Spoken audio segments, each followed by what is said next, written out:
এই গাছটি আবার ওই জায়গার ভিতরে ঢুকায় দেওয়া বড় এটি পচছে আবার সারে মনে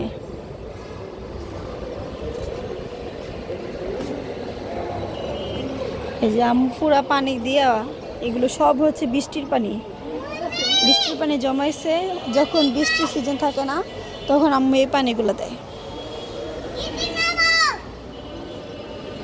মাটির অভাবের কারণে কি গাছগুলো ভালো হইতেছে না